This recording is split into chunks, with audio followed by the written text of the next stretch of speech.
Welcome, welcome, welcome, welcome, and one more welcome, one more after that for everybody joining our continuing series where we talk to professors, reporters, activists, writers, columnists, anybody on the left, anybody on the right, people who can think thoughtfully and in full perspective. And we want to provide all those vantage ideas and points to you so that you could do this thing that was popular when I was in high school called thinking for yourself. Maybe it'll come back, maybe it won't. Maybe we'll have a renaissance, maybe we won't. With us today, it is our honor to have CAILIN O'Connor.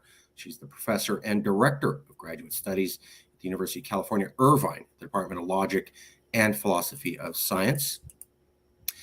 Philosopher of biology and behavioral sciences, philosopher of science and evolutionary game theorist, also professor in the Department of Logic and Philosophy of Science, a member of the Institute for Mathematical Behavioral Science at UC Irvine, currently co-administering the NCF grant Consensus, Democracy, and Public Understanding of Science, and co-authored the trade book Misinformation Age, which was published by Yale University Press. By monograph The Origins of Unfairness was also published by Oxford University Press, and also the book Games in the Philosophy of Biology, published by CUP Elements. CAILIN O'Connor is a philosopher of science, an applied mathematician specializing in models of social interaction. She is an associate professor of logic and philosophy of science and a member of the Institute for Mathematical Behavioral Science at the University of California, Irvine. She is currently co-administering the NCF grant. We already did that. And these are some of the research where I found a professor was modeling how false beliefs spread, also the misinformation age, and finally the misinformation, how it spreads in Scientific American, and then conformity in scientific networks and scientific polarization. Wanted to get into that in just a minute, but first, let's see how I did. Professor, did I get anything wrong? Is there something I need to correct or something we need to go over? Well, I mean, despite what my Google profile persistently insists on saying, I am a professor, not an associate professor, but Well, we got that right in the title. It says professor, not associate professor. Okay. Okay. So not an associate professor, full professor. Yeah, but Google does this thing where they take your profile from like your book jacket. So whatever you put on your book jacket, like whenever you published it, that's you forever, according to them. Okay. Well, was that Google saying they're upset about that? No, it's actually someone calling about my kid. Do you need to take it?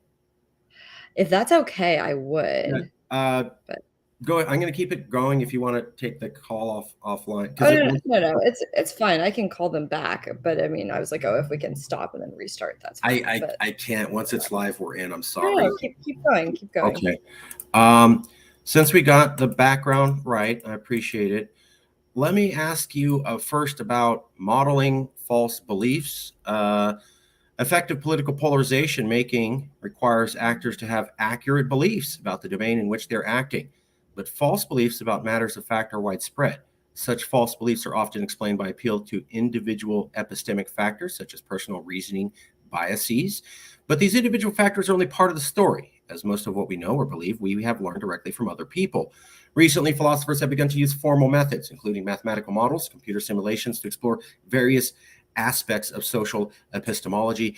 This chapter will review the recent literature in the formal social epistemology of false belief. We introduce background work in social epistemology, explain how researchers use models to inform the science of false belief, and discuss what these models tell us about how politically or economically motivated actors shape public belief by exploiting social factors. I think this was related to the book and also to the Scientific American article. So, Professor, let me ask you first, when did you write this article? When did you write this book? And why did you think that was a good idea to write? And please talk to me as if I've been in a cave. I don't know what's going on the last 5 years.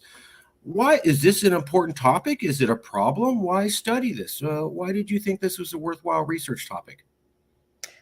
Yeah, maybe I'll start with the book. That article is kind of like an overview article for a review book. So Jim Weatherall and I decided to write this book after the 2016 Trump election. Mm, So, as you may know, in that election, it was one of the first times it sort of became clear to the US public that active disinformation on social media was coming from a number of sources, such as the Russian government and sources like that, and that it might be starting to impact important political events like the Brexit vote in the UK, like the 2016 US presidential election. Um, so we decided to write this book. At the time, I had been doing research using network models. So these are models where you represent individual people and then their social connections and mm. potentially the spread of information along those social connections. I've been using these kinds of models to think about how information spreads within science, so how different scientists communicate with each other. And Jim thought, well, why don't we take these kinds of models you're looking at and other people in this literature are looking at and use them to think more about the spread of information, misinformation, disinformation on things like social media platforms, also the spread of false beliefs in the more general public, given that we have all these political events where this seems relevant. Uh, okay, let's go for the $1 million question. I think I already know the answer, but we want to, my opinion doesn't matter. That's why we ask the experts. Is false information a problem? Is it a mild nuisance? Was it always there, or is it now a gigantic problem and it came exclusively from Trump? Yeah, false information, it's always a problem. So, one thing we talk about in the book is how, one of the sort of deep things at the heart of human knowledge is that a lot of our knowledge is social and a lot of it is learned from other Mm, people. So, we get a lot of our information from other people telling us things. okay. That's just how humans work. It's really important to how humans are able to learn. It allows us to have culture and technology. But whenever you have that kind of social spread of information, you can also have misinformation or false information spreading as well. So, I mean, going back as far as we can see in recorded history, but presumably even earlier, you have false beliefs that spread from person to person for that reason. This isn't something we're ever going to get rid of. However, in the age of social media, we saw some things about our technological situation, our informational environments changing in ways that seem to have exacerbated this kind of spread of false information from person to person. Um, I can talk about some of those things. I mean, one issue is that we're more connected and more quickly able to spread information. So, whereas before you have social media, it takes a while, maybe for a false rumor to get from me to that person Mm, to someone across the globe. Now, false rumors can travel very, very quickly around the entire world. During the COVID pandemic, we saw that happening again and again with all sorts of false claims about how the virus worked or where it came from or does masking work or vaccines. So that's one issue. Another issue is that on social media, it's harder to verify other people's identities and understand their motives. So if you're getting information from people you know some things about them, like what are their goals? Who are they? Who are they friends with? Are they trustworthy? You know a lot about the kind of information they're sharing. Whereas a Twitter profile, for example, you don't actually know who owns it, who runs it, who's sharing the information on there. And so they could be someone trustworthy, they might not be. So that's an issue. And another thing that people bring up is that with social media, we're often able to shape our social networks in a very active way. So in our day-to-day lives, of course, we shape our social networks by making friends, falling in love with people. But they're pretty constrained also by just who is there, who's in your family, who's at your workplace. On social media, you can link to people and unlink to people at will, which means that if, for example, someone goes down the QAnon rabbit hole, they can spend a lot of virtual time with others who share their same somewhat outlandish beliefs. so it's we're creatures that are used to getting our information from talking to others that makes sense. We're kind of an intelligent ape on the plains of Africa. We didn't have writing and any of that for the last first 200,000 years. We only had it last 10,000. And now it's a problem. We got social media. And so we're used to, when I could get information from a person, I had to meet you in person. I could kind of smell you, get to know you. Now it's just anybody, a bot, the Russian government. And I just go, well, I assume this person's a good person and I take the information. But because our senses were designed for 200,000 years ago, not for fake personalities created behind a veneer, and we can't tell who they are. I think the other thing you're saying is it's just so much faster to spread garbage these days. We always had the problem. I remember when Ronald Reagan lied about Iran-Contra, lied about how they were communists in Latin America so they could commit the death squads to kill 1,500 Latinos. But, that took them a little while to get there. They had to really push that, and it took a few years for that to sell. Now it can be out in a few weeks, months. And then I think finally you're saying on social media, you have, unlike in the past where you read the newspaper and it was written for everybody, and you'd have to occasionally look at titles, articles you didn't want to read and skip past them. Now you can have your feed of information be just stuff you want to hear that kind of agrees with your worldview. So you're never even exposed to alternate theories. Is that roughly what you're saying, Professor? Yeah, I think the last point people break up into two different things. So one is what I think people usually call echo chambers, which is that you choose who you're connected to. So I choose my friends and I choose what spaces I'm in. I choose what platform I'm on. Am I going to Reddit or 4chan or whatever? So there's that. And then there's also what sometimes people call the filter bubble effect, which is that your algorithm is shaped to your preferences. And so if I start clicking on things that are, say, left leaning, I'm going to be fed more left leaning stuff because platforms like Facebook or Instagram or whatever want people to spend more time on their platforms, and people like to see material that they agree with. Who's to blame more, the people or the platform? So I'm listening to your story, and clearly I get it. Algorithms go, you like this, so we'll feed it through. But it seems like algorithms only respond to an initial impulse. So were you already excluding liberals and people who said that diversity is a good idea because you're secretly a racist, and then the algorithm picks on that? Or did the algorithm go, I will introduce racist thoughts to you? It seems like the algorithm amplifies something that's already there. In which case, I mean, how do you see who's at fault, or is it a kind of a combination of the two of them, the feedback loop? Well, I mean, obviously, there's going to be issues arising from both of these aspects, from the people using platforms and the shape of the platforms themselves. Okay. So I don't know if I'm like here to say like pointing a finger who's to blame, but I do tend to think if we want to fix this problem, it's a lot easier to change an algorithm than to change the way all the users are. So you see a lot of people being like, hey, everyone, quit sharing fake news, or stop only paying attention to things that you already believe. Well, doing those things might make us like better users of platforms or better learners or better information sharers. But it's hard to change human psychology. We kind of have evolved things about our brains that are going to be the way they are.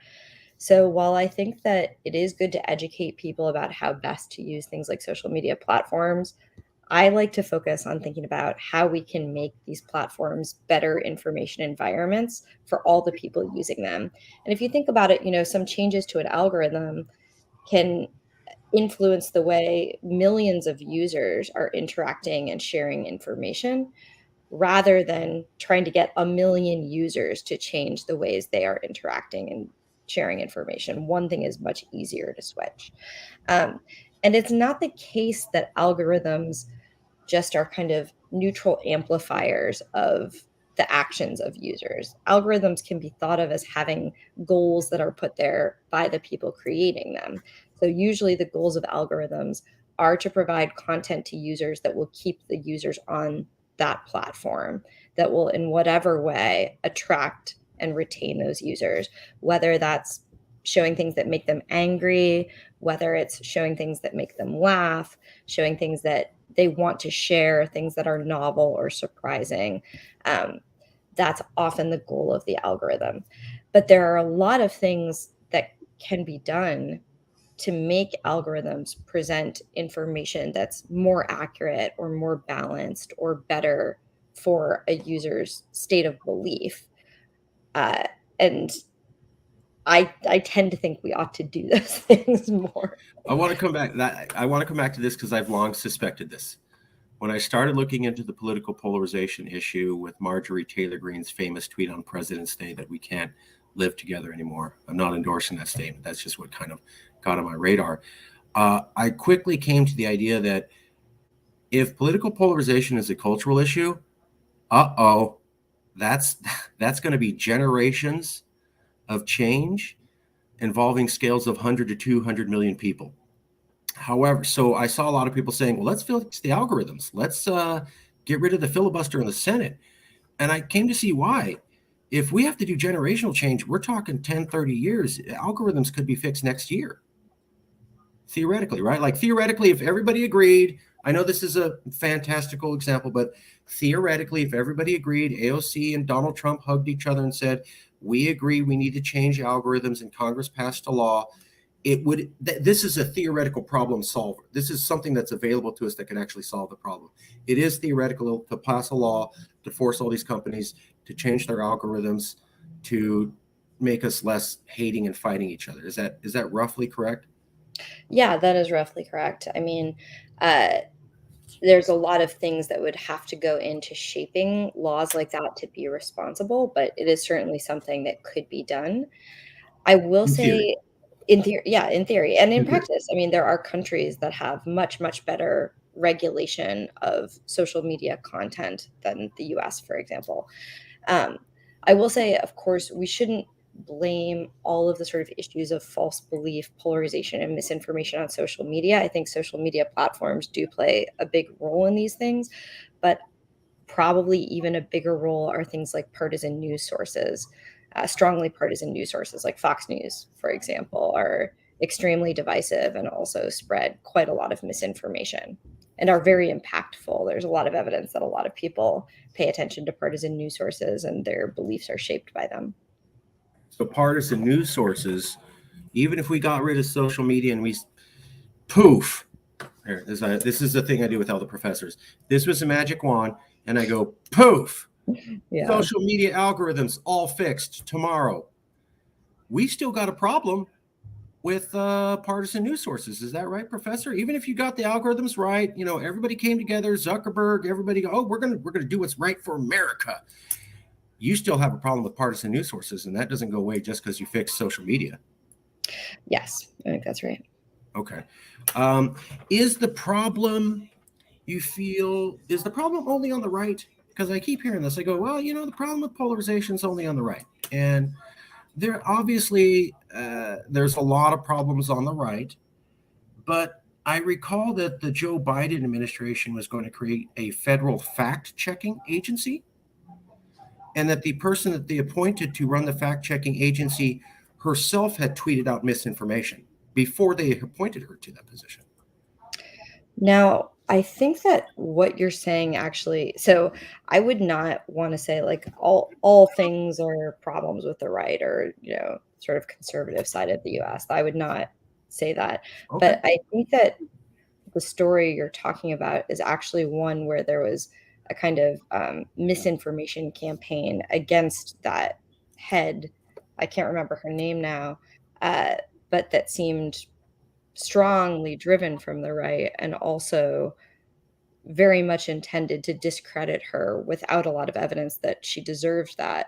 Uh, and so I think True. this, Yeah, this is that's actually true, but not a it great is also example for the point you're trying to that's make. absolutely fair. Um, But it's uh, also true that she said that the Hunter Biden laptop thing was a total Russian plot, and there's no evidence to that has come out to be a total lie that's been exposed. And she put that out. That's a hardcore fact. Now they also went after her about being a drama teacher and a playwright, and she was in plays, and they kind of made fun of her for that. You're totally correct, but there was some evidence of some of the things she pushed was not true.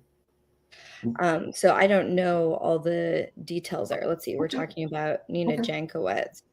Um, so I don't want to Fair enough. say something that may or may not be Fair false enough. there. We'll Uh, go to the next. uh, sorry. So, but with respect to the general question, I mean, is this like a one-sided thing? I don't think it's generally a one-sided thing, especially polarization. So I'll give like a little example. Uh, if we looked at the beginning of the COVID-19 pandemic, so the drug hydroxychloroquine, it turned out not to be good to treat COVID. But early in the pandemic, we didn't know that. A lot of doctors, legitimate doctors, were using it to treat COVID. After Donald Trump started promoting this drug and calling it a miracle drug, a lot of people on the left were like, "Oh, that drug's terrible. It'll never work." And that wasn't actually something that's known, but that's an example where people on the left are, going against something that could very well be a scientific truth for Mhm. the reason that Donald Trump has supported it, right? Um, However, at the same time, if you look at left and right, you do see pretty strong asymmetries in spread of false beliefs, acceptance of false beliefs, and often for partisan news sources, the number of false beliefs spread. So, for example, a source like Fox News, it's just known that they make a lot of statements that are not factually accurate. True. And that's part of the reason that if you do surveys of people on the left and right asking about various facts, you will see a difference in how many false facts people support. Um, and so, it's a situation where you don't want to create this sort of, you have a left and a right. You don't want to add to polarization by being like, Right. it's your fault, people, right? Right. It's not Thank you. anyone's Thank you. Thank fault. you. But you also don't want to create like a false equivalence between the two groups. Absolutely. One statistic I remember hearing was somebody had gone through all the speeches that Hillary Clinton and Donald Trump gave on the campaign trail in 2016, and Trump lied like 75% of the time. But Clinton lied 25% of the time. And they're going, oh man, he's the worst ever. And I'm like, hold on, the good one lies 1 out of 4 questions? Oh my God. Mhm. But they were like, well, but that's kind of normal. And it's, Trump's 3 times worse. And I go, can we have a politician that just lies 5% of the time? Yeah, that No, would you be get nice. nothing like that. You get Yeah. nothing like that at all. You settle for 25% or 75%. Obviously, 25% is better.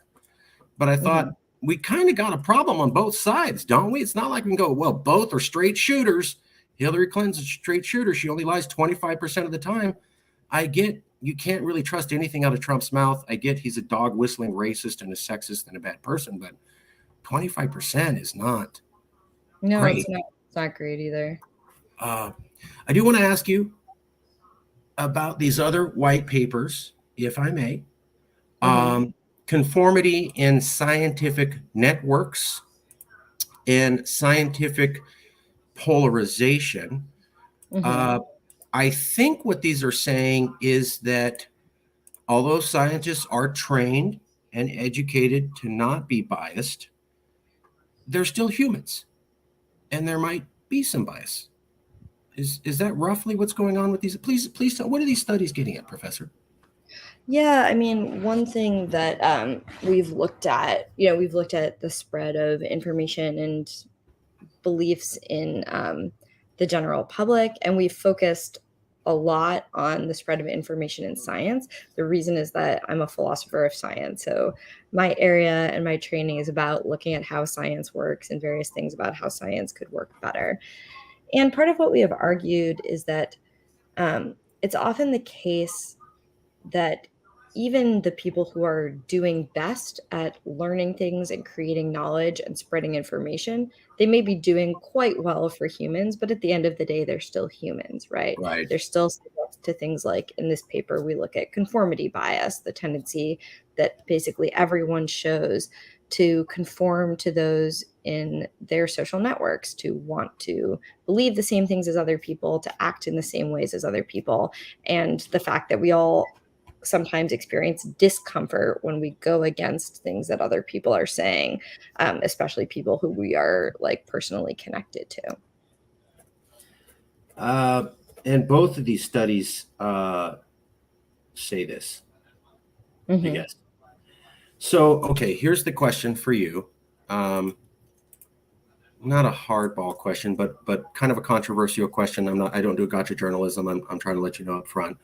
So Mhm. some people are saying, hey, we look at all the social scientific research on political polarization, and most of the researchers now are coming to the conclusion of it's basically all the Republicans' fault. Yeah, there's a little bit on the left, but it's basically all the Republicans' fault. Come on, guys, we really know that, right? Don't we really know that? And there's some other professors like Lee Jessam and Corey Clark and a couple others who are going, that's biased.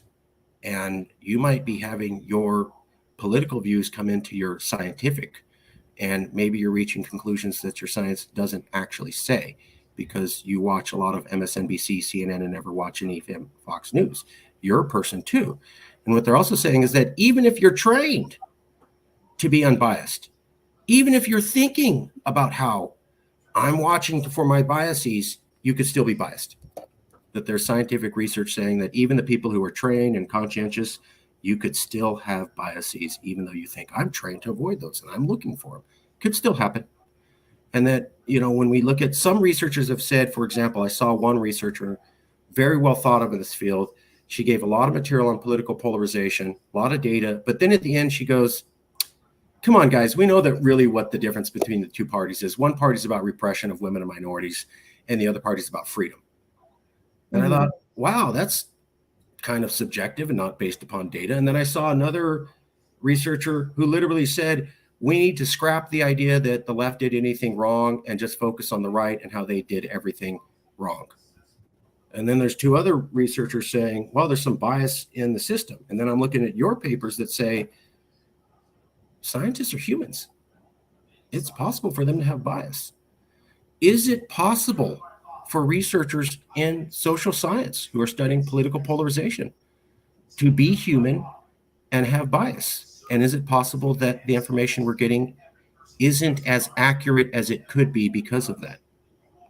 Yeah, it's absolutely the case that humans, are biased in various ways, and scientists are biased in various ways, and this influences their science.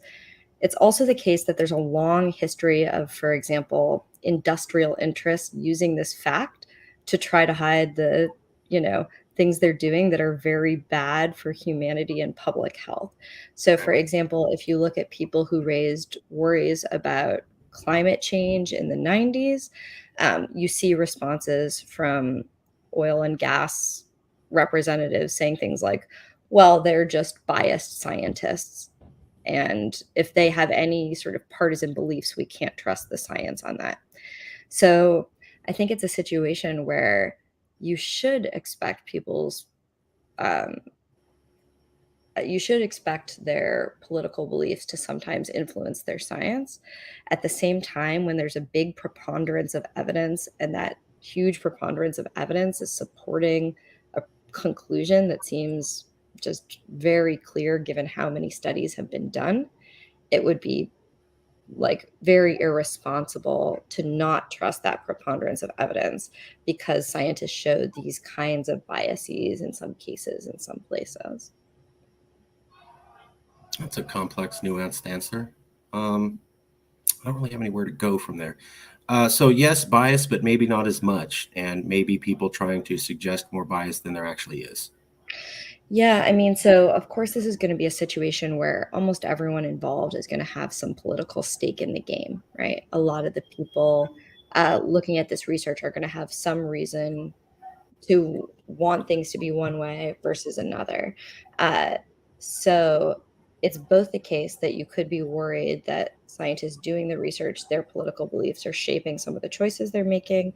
And it's the case that you could be worried about the people critiquing that and their own partisan beliefs, because that's also something we've seen in the history of science. These kinds of uh, directed attacks on legitimacy of science, where the goal is to discredit science so that you can whatever sell something. Sure, And so I absolutely. think both of these things are true, and to have like a good picture of the world, you want to hold both. And I work in climate change. I know exactly what you're talking about. They came up with studies to try to cause confusion and get people to back down and that was, and also the oil company did it and the cigarette companies did it. And there's this history that goes way back. But I also know that people are biased. And I also know that for a fact, a lot of universities, professors, according to multiple studies, come up as more liberal than conservative. The majority of college professors are liberals and not conservatives. There's been many demographic studies and surveys showing that. I also know that we live in highly politicized times. So the people who are researching this are living in the bubble with us while we're going on. And I also know that it's possible to not be aware of your biases. And also, there's something that grabbed me, which is there's a lot of social scientific research that says, because one of the things about political polarization was there was this idea that we could fix it by voters getting more involved. Get more involved. We need to get the moderates out. We need to get the independents more involved. There's new research saying that's a horrible idea, because the more people get politically involved, the more automatically partisan they become. And the only way you can keep them from not being partisan is not having them be that politically involved. The moment you start getting super politically involved, you become partisan. Not my idea. A lot of scientific researchers pointing that out. And so I'm just wondering, how do we, it would seem to suggest that the more you study a subject, the more you think about it, the more you talk about it, the more you get naturally grabbed into polarization yourself, simply because you're a person living in the bubble with the rest of us. Yeah. In thinking about, polarization and where we want things to go and what the problem is. I mean, polarization, it's not a term that actually refers to one thing, I don't think. We use this term polarization, but what we're actually looking at is this tremendously complicated society where people have political beliefs, they have factual beliefs about the scientific world, they have values and opinions, they have partisan identities. All of these things can be polarized in some way or another, can diverge from each other. And so when we're talking about polarization, I feel like people are often talking past each other. Sometimes they're researching different things, sometimes they're thinking about different things. So it can be the case maybe that political involvement exacerbates some sort of polarization, but not others, for example. One thing that people have argued, as we're getting at, like, understanding polarization can be tricky for a number of reasons, but that in the US, there's some polarization on the issues. For example, is climate change real? Should we have vaccine mandates? These kind of issues that are based in belief and also opinions about how we should respond to beliefs about the world. Um, so there's some polarization about those things. Maybe worse than that or more serious is partisanship, the kind of in-group, out-group dynamics that have developed between the two parties, where it's like, my in-group is good, my out-group is bad. You see like anger, dislike, hatred, these sort of negative emotions directed at the out-group. You see extra mistrust directed at the out-group that's often not deserved. The villainization of the out-group. And so in thinking about like what we don't want, I think that's a lot of what we should like focus on in thinking about polarization. Having different beliefs, it's important to focus on that too. But we also want to be thinking about like, it would be possible maybe to have a society where we held different beliefs but didn't hate each other, right?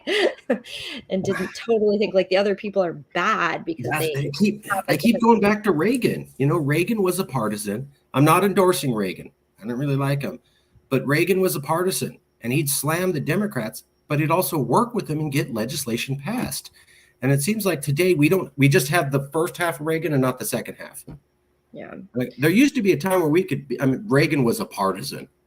He loved making fun of Democrats, but he got legislation passed, and he talked well about Tip O'Neill, the Democrat that he worked with. And you'll never see a Republican go, those silly Democrats, they're so stupid, but there's this one guy over there that I could work with, and she or he's awesome. That there's no mention of the other side having anybody that's decent or let's work together at all. And I go back to him because it's a way to look at partisanship wasn't always super unhealthy. There's a, right? Yeah. I think that's right.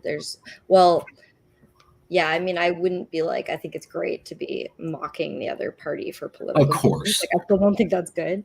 Uh, but it's certainly possible to have like these kind of more moderate positions that aren't impacting democratic functioning as much as the polarization we're seeing now.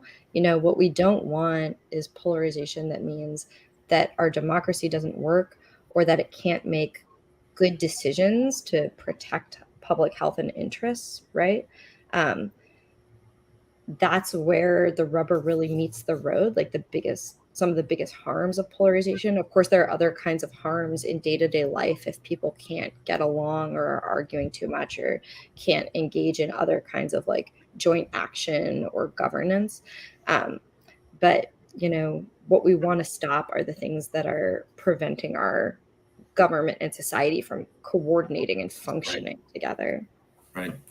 Right. Some of the professors have been brave enough to say, look, not all partisanship is bad.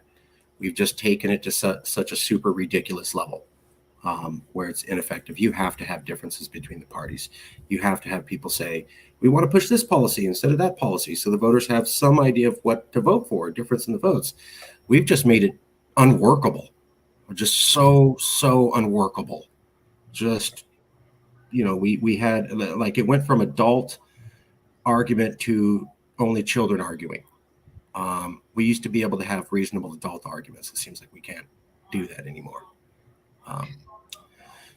Okay. Either way, we're winding down. I'd like to ask you my two last questions. I always ask everybody.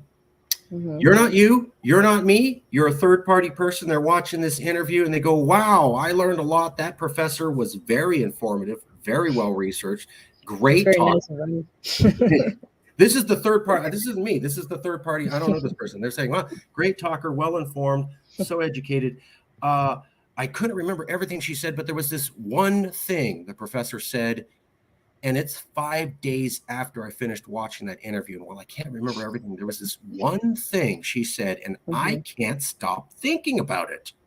What is that one thing you want a random person you'll never meet when they're thinking about the topic of political polarization in America to never be able to stop thinking about 5 days from now? Okay, here's what I haven't said this in the interview, but here's what I want. I want us to have a government agency, something similar to like the FDA or the EPA, where what they do is work with both traditional and social media platforms to comply to guidelines that protect public belief, that basically help create good information environments for you and for me and for everyone else. So thinking about this as similar to the EPA, where what they're doing is creating good, real natural environments for all of us by putting some kinds of guidelines on what industries can do. Now we have something that puts guidelines on different sets of industries, works with them in flexible ways because, media and social media is always changing. You can't just make a law and leave it. That's not going to work, but can work with them to try to, create situations where all of us don't have to constantly be worrying about if we're being fed propaganda or misinformation or manipulative content. That was succinct and wise. Okay, last question. I hope that you found this was not a gotcha journalism interview. It was kind of straightforward, maybe a little bit fun. Do you have any recommendations? Is there anybody that you know? You don't have to name anybody, but we always like to keep the conversation going. Do you know anybody who might be willing to be part of an honest conversation? It could be an academic or an activist or on the left or the right. You don't have to name anybody, but we always ask. Well, yeah, I mean, if we want to talk about that, maybe let's just follow up by email because I want to think about, who might actually be interested. Fair enough. Fair enough. I will email you a copy of the video shortly, and I will ask for any recommendations. And I want to say thank you for coming out, Professor. Thank you for taking difficult questions, and thank you being willing to answer in theoretical ideas. I really appreciate it. Yeah. Nice talking to you. Okay. All right. Take care. Marcus. Okay. And you have a phone call to answer, right? Yeah. A doctor to get mom in touch duties. with the baby. Yeah. All right. Respect to you being a mom and a professor. Thank you for everything. Cheers. Okay. Bye. Bye.